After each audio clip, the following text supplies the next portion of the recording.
Hey, this is Pat from Classic Mixup. My reason for making this video is I was interested in Steep, but I haven't seen that much in the way of reviews or gameplay so far. So I quickly put some time in and recorded some video. I've only played maybe an hour or so of the game, so this is more of an initial reactions video, but I'll try to give a little bit of a review as I go along.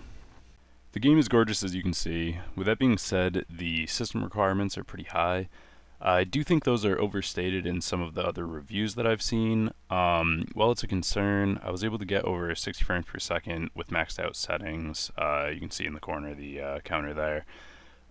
Granted, I have an i7 and a GTX 980, but I imagine most mid to high power PCs will be able to adjust their settings as needed and get a steady 60 frames per second. Next up is the physics engine and the general movement of the game. The physics engine is pretty cool, and the movement of the character model seems very realistic. They did a good job with the motion capture and everything. Jumping and doing tricks is pretty intuitive, but it takes a little while to pick up, and it seems like it'll take even longer to master. The first couple jumps I tried and stuff, I was worried that it was completely broken because I was falling a lot. I couldn't get the spins off and stuff right off the bat.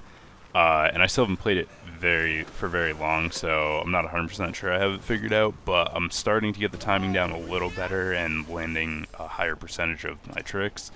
But that being said, there are still a few kind of janky things with it. One of the issues is they have a G-force meter to kind of judge how hard you're hitting the ground, and that determines whether or not you fall down completely or not.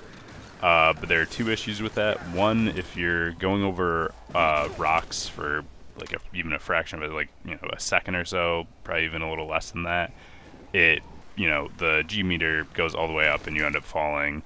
And same thing if you have two semi-rough landings back to back, it doesn't reset very quickly. So after the second one, you end up collapsing, even though you might not have hit the ground that hard.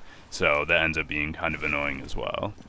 The wingsuit flying is basically what you'd expect. It's fun, but it's not mind-blowing for me. Personally, it's not really my main focus in the game.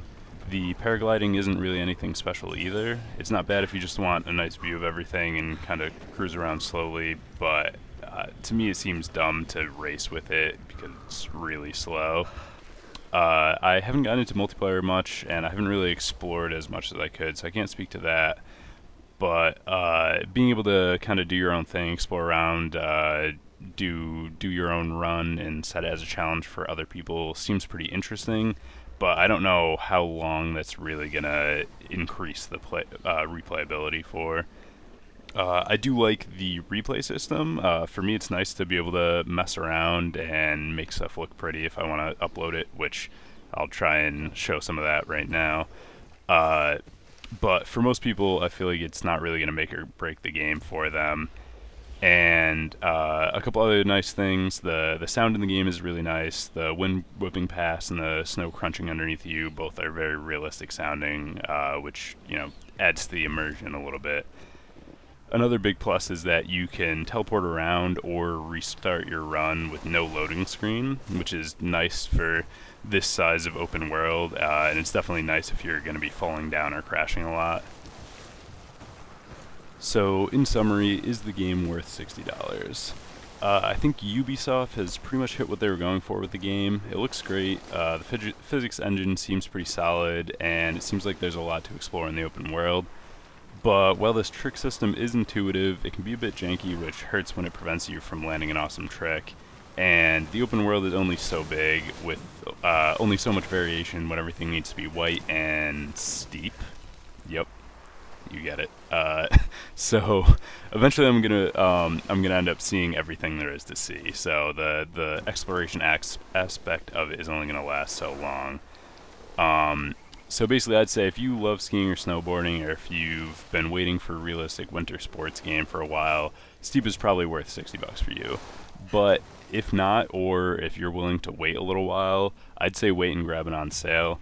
It's fun so far, and I think it's worth playing since it's the only game of its kind out there right now. And I mean, I know for me, I'm probably not going to put more than 10-15 hours of it into it over the next few weeks, especially considering how many other great games have come out recently.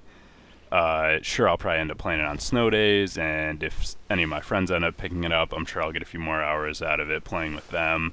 But for the average gamer, I'd say no, Steep is not worth $60. But it is entertaining, so if you can get it for 30 or less, definitely check it out. That's it for me.